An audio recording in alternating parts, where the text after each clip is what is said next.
جہاں کربلا میں یہ واقعہ ہو رہا تھا، قریبی ایک قبیلہ تھا، بنو کلب کا قبیلہ تھا، وہاں ایک خاتون تھی، ان کا ایک ہی اکلوتا بیٹا تھا، اس کی نئی نئی شادی ہوئی تھی، 17 دن ہوئے تھے۔ ماں اپنے بیٹے سے کہتی ہے بیٹا آج میرا دل بڑا افسردہ ہے، آج میری آنکھوں میں آنسو ہیں۔ بیٹا تڑپ کر کہتا ہے ماں جی کوئی غلطی ہو گئی، میں نے آپ کی شان میں کوئی گستاخی کر دی۔ ماں کہتی نہیں بیٹا تو بڑا وفادار ہے، تو تو بڑا فرما بردار ہے، لیکن بیٹا مجھے پتا چلا ہے ہم سے قریب ہی ایک علاقہ ہے، کربلا کا علاقہ ہے، اور وہاں امام حسین اپنے خاندان والوں کے ساتھ آئے ہیں اور سامنے یزیدیوں کا لشکر ہے۔ میرا بیٹا میرا دل بہت بےتاب ہے، کاش میرے اندر طاقت ہوتی، میں جا کر امام حسین کے ان دشمنوں کے آگے کھڑی ہو کر اپنی جان قربان کر دیتی۔ میرے پاس ایک تو ہی میرا بیٹا ہے، کیا بیٹا ایسا ہو سکتا ہے کہ آج میری لاج رکھ لے، جو میں نے تجھے دودھ پلایا بیٹا اس کی لاج رکھ لے کہ امام حسین اور اہل بیت کے قدموں پر جا کر دشمن اس سے پہلے کہ تلوار اٹھا کر میرے امام کی طرف بڑھیں ان کے خاندان والوں کو زخمی کریں۔ اے میرے بیٹا تو ان کی سپر بن کر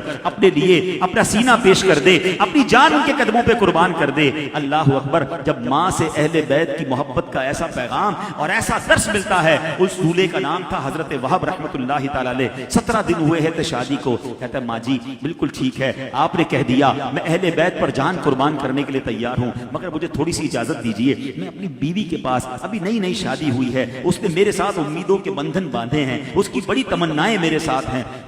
ایک آخری ملاقات اس سے کر لوں۔ اب ماں کہتی ہے اللہ اکبر! ماں بھی کیسی، کہتی بیٹا اپنی بیوی کے پاس جاؤ گے نا، میں بھی عورت ہوں، مجھے عورت کا پتہ ہے، ایسا نہ ہو وہ تیرا دل بدل دے، ایسا نہ ہو تیرا جذبہ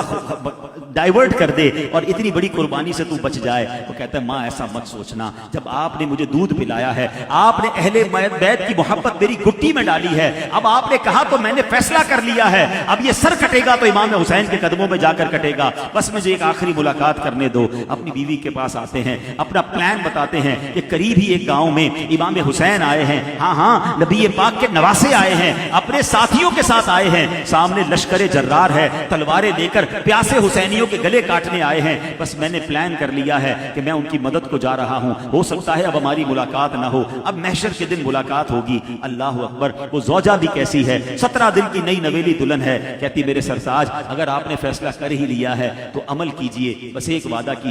امام حسین سے ایک وعدہ لے لیجئے گا کہ جنت میں بھی ہم دونوں ساتھ رہیں گے۔ اللہ اکبر! یہ اب چلتا ہے 17 دن کا جوان دولہا، وہ تلوار لے کر، ماں بھی ساتھ ہے، بیوی بھی ساتھ ہے، پہلے جا کر امام حسین کی دست بوسی کرتے ہیں اور کہتے ہیں حضور ہم قریبی گاؤں میں رہتے ہیں، آپ پر ظلم و ستم کی جفاکاریاں ہو رہی ہیں، آپ کئی دنوں سے پیاسے ہیں، حضور میری ماں نے کہا ہے کہ میں آپ سے پہلے یزیدیوں کا مقابلہ میں کروں گا اور شہادت حاصل کروں گا۔ ایک وعدہ میری بیوی چاہتی ہے کہ حضور اگر مجھے آج شہادت مل جائے تو میں اور میری بیوی جنت میں ساتھ رہیں۔ امام حسین فرماتے ہیں کہ میں اپنے نانا جان سے تمہاری شفاعت کروا کر تمہاری بیوی کو جنت میں تمہارے ساتھ داخل کر دوں گا۔ اللہ اکبر! یہ جنتی نوجوانوں کے سردار تھے، ان کا وعدہ کافی تھا، بیوی بھی بیٹھی ہے، ماں بھی بیٹھی ہے۔ اب یہ منظر ذرا ذہن میں لائیے گا کہ 72 حسینی ہیں اور اس کے ساتھ ان کی بیوی اور والدہ بیٹھی ہیں، اور یہ نوجوان تلوار لے کر گھوڑ سواری کرتے ہوئے یزیدیوں کے لشکر میں گھس جاتے ہیں، تلوار چلاتے چلاتے کئی یزیدیوں کے سر اڑائے، بڑی بہادری سے لڑے اور آخرکار زخموں سے چور چور ہو کر جب واپس امام حسین کی طرف آتے ہیں اور امام حسین کے قدموں میں آ کر کہتے ہیں کہ رب کعبہ کی قسم میں کامیاب ہو گیا، دوبارہ جاتے ہیں، مگر اب تھوڑی دیر کے بعد یزیدی ان کا سر قلم کر کے وہ سر جو ہے امام حسین کے قدموں کی طرف اچھال دیتے ہیں، اپنی جان آفرین کے سپر کی، شہادت حاصل کی۔ وہ سر لے کر جب بیوی کی گود میں وہ سر آتا ہے، ماں